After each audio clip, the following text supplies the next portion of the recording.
Howdy folks, Carl Richens here at Stars and Stripes Academy. I co-founded Stars and Stripes Academy with my son Ryan, and we have a producer, Chase Richens. You will be receiving emails from Chase periodically, so please save his email address so it doesn't go into spam. Let me tell you a little bit about Stars and Stripes Academy, which we refer to sometimes as SASA. It was started in 2012 with our first year, and this year, 2020, will be the 9th class, Stars and Stripes. Ryan and I developed this as a way to prepare officials for Division I football. We wanted them to see what it's like to get ready for that. We also wanted an academy where you put on your hard hat and your lunch pail, and it's all about training to get better. If you're looking for a place to go for a camp or a clinic for a weekend to work in front of some coordinators and be immediately hired, Stars and Stripes Academy is not for you. That's not how we do it here. This is about genuinely becoming a better official. Let me give you some dates and location. As you know, Stars and Stripes Academy is May 28th through May 31st.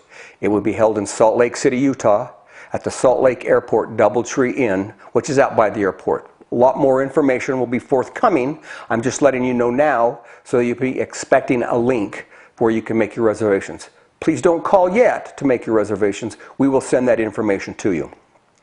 Let me give you an overview. We'll have 8 crews this year, 8 officials on each crew. That's 64 officials. There will be 2 replay officials assigned to each crew, so that's 16. So with the 64 on field and the 64 on field and the 16 in the replay booth, that's a total of 80 officials. 80 officials.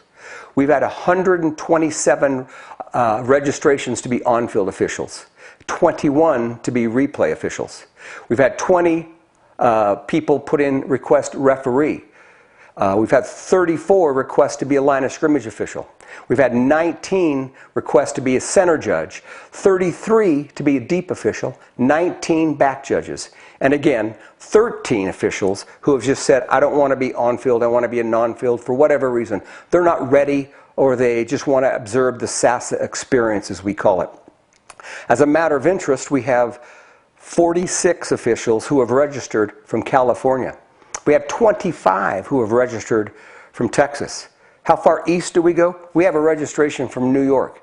How far west do we go? We have a registration from Hawaii. And just about many states in between. So we have a big offering this year. Let me give you the timeline for Stars and Stripes. Registration deadline is today, February 2nd.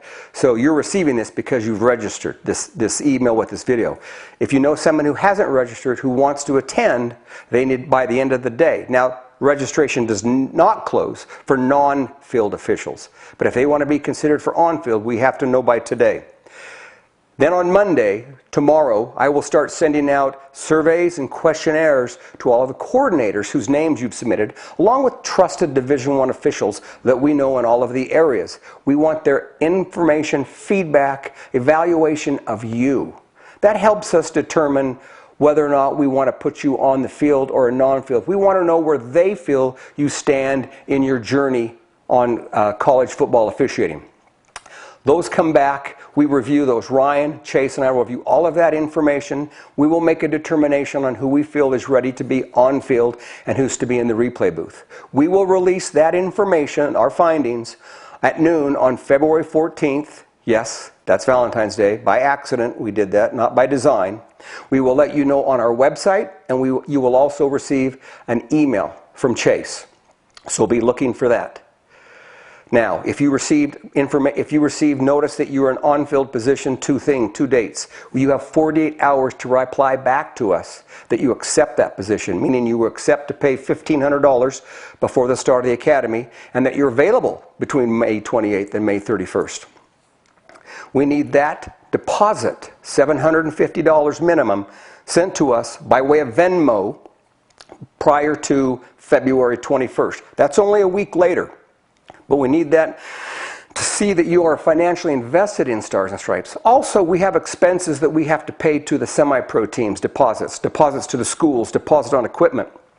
Send money to our staff who have to make travel arrangements. So we're right on top of that, mostly to make sure that you are invested in this and that you're not going to participate for 3 or 4 weeks and then drop out. We want to make sure you're committed to this.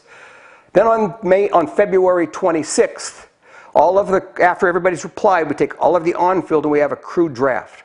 All of the information we received back from our trusted Division I officials and from coordinators also goes to the 8 mentors. They review all of that data, that information, and then on the evening of February 26th, we do our crew draft. Once that draft is over on that evening, SASA 2020 officially starts. Weekly conference calls, weekly rules test, video exchange, guest speakers on your conference calls. It is up and running full bore for the next 3 months right up to the academy. Let me tell you a little bit about the selection process.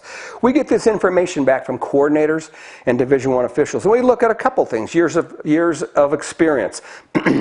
We look at the feedback from the coordinators and from the Division I people. Kind of get their idea where you're tracking in your career.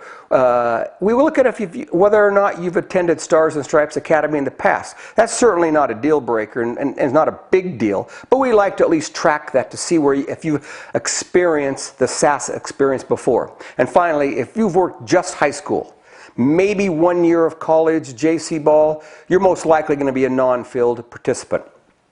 Let me talk about the non-field participant just a minute. It's a disappointment to find out you're non-field. I understand that and I get that. That's how Division I football is. When you first applied for a JC or a Division II, Division III, many times, if not every time, you will not be hired the very first time you apply. You don't take your car, your officiating car, and park it in the garage and stop. No, you keep down that road. You keep training. You keep learning. You stick at it. You keep working hard at the level you're at.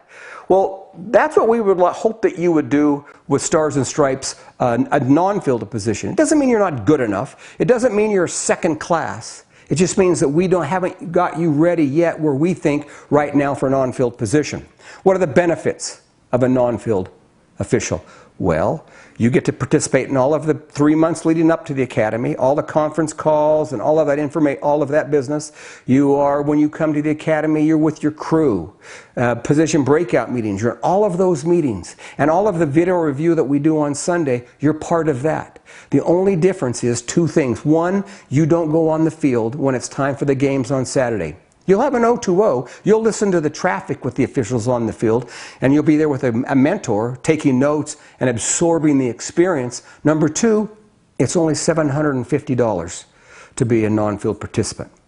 Now, like the on-field, if you're going to do a non-field, you need to have a deposit of $325. There's no deadline or due date for that, but we can't assign you to a crew until you have financially invested in Stars and Stripes. So once we receive that money, we will assign you to a crew, or you can choose which crew you want to be on, whether you have an official who's also an official that's on field, or if you have a particular mentor that you're fond of that you'd like to be on his crew. Now, let me speak to replay. Again, 21 registrations. We have 16 spots. What the replay officials will do is 2 will be assigned to each game. You'll be a replay official for 1/2 and a communicator for 1/2. And then at halftime, you'll swap positions so you can learn how to be a replay official and a communicator. What we'll do with the people who are not assigned as one of the 16 replay officials, you will stand behind the replay officials and take in the replay experience. You'll be in the booth. They might even put you to use to take notes or to record information that goes into the DV Sport equipment. However, you will not be able to sit at the desk and work those. The other benefit for a non-working replay official is it's half price, only $500. Please feel free to contact me or Chase if you have any questions or need additional information. That's pretty much all I needed to cover with you right now. I hope you're enjoying Super Bowl weekend, or I hope you enjoyed Super Bowl weekend, depending on when you're watching this video.